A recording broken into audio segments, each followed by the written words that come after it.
The law of attraction, it's a law, and it's like the law of gravity. So it's not the idea of attraction, it's not the concept of attraction, it's the law of attraction. And the same way that gravity is not an idea, gravity is a law, the law of gravity. So whilst I can't necessarily easily illustrate the law of attraction, I can easily illustrate the law of gravity. If you don't believe in gravity, guess what? It still applies.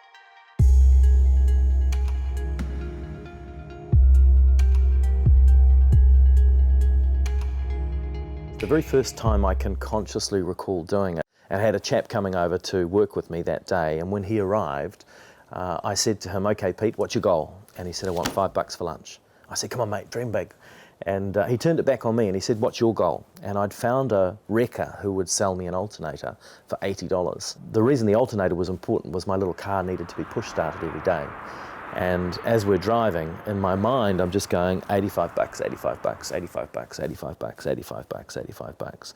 Kind of like, I suppose, almost like a mantra or an affirmation, I suppose.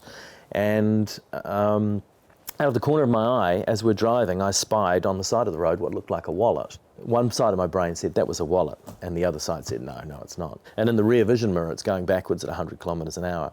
And I veered over to the side of the road, pulled the handbrake on, left the car running, and I walked back, and sure enough, it was a wallet. And I picked it up, and I stood there, and I can still remember looking up and saying, wow, if whoever lost this doesn't need it like I need it, please don't let there be any ID in here.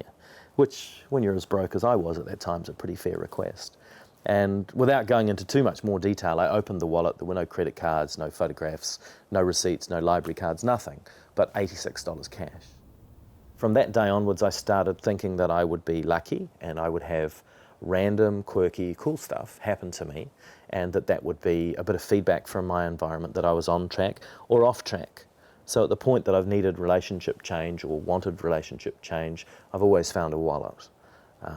And at the point I've looked at buying a property, I've found a wallet. So we have this tendency to confirm or look for confirming evidence of what we believe anyway, and so we're more likely to see things as salient, as mattering, when really they don't.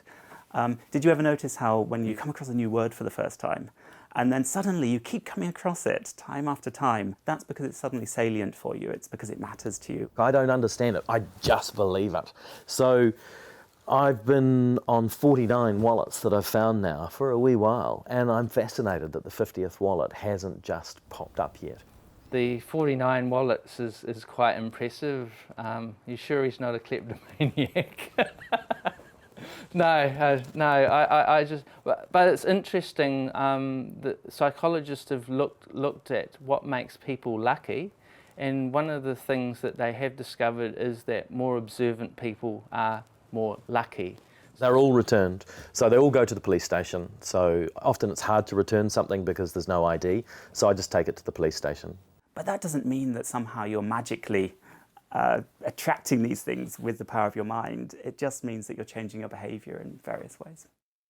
For me, the law of attraction starts with a goal. It starts with an idea, and then I write that down, and then I take action with the knowledge, with the knowing that it's going to happen. The idea that all you have to do for good things to come to you is just think about the good things, I don't think holds up. Again, I don't think there's evidence to support it. Knowing exactly what it is that you want to attract is really important. Expecting it, so not hoping or wishing. A big part of this is taking action and giving the universe, giving the energy a way to bring that to you. It's kind of like the pendulum, you know, if you swing a pendulum from here, it's going to come out here. It's energy in, energy out. I think people like it because we live in a very complicated world, and a simple solution is really easy to sell, and that's a bit comforting. I think some people find that in such a busy world that you don't seem to have much control, and ideas like the law of attraction give you the idea that you've got some control over the world around you. So how would you prove this idea to somebody that's skeptical, needs proof, needs it to be quite definitive? I don't know that you can, and perhaps that's part of the beauty of it.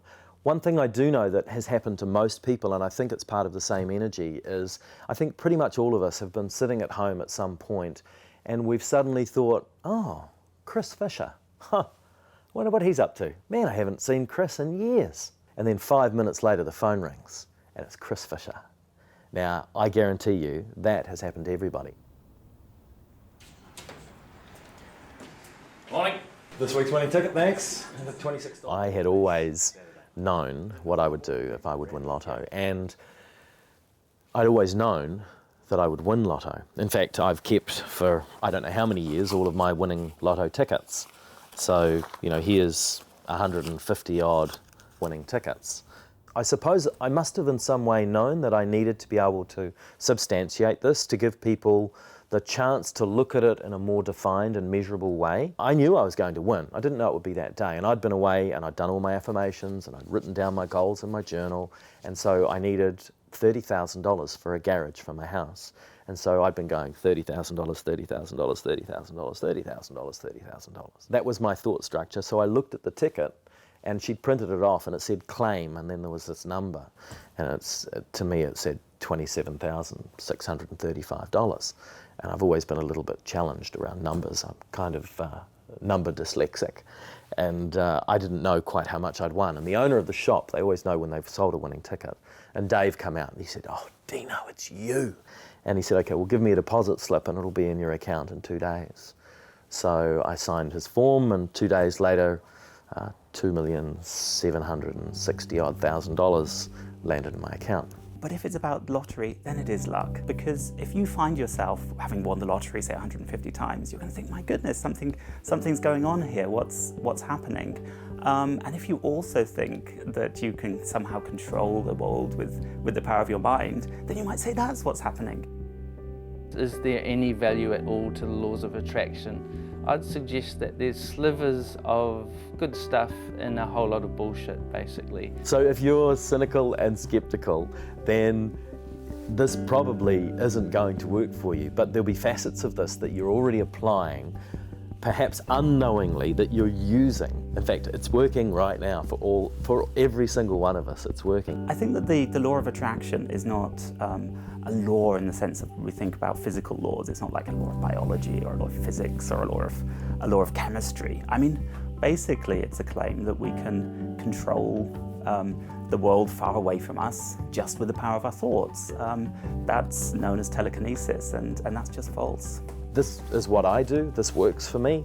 If you're open to the concept, it could just work for you. And when it's approached in that light, I think people are not threatened by the idea. I'm not saying, here it is, it works, ramming it down people's throat. It's just, hey, it works for me, and it does, it works for me. And so if it works for me, it might work for you too.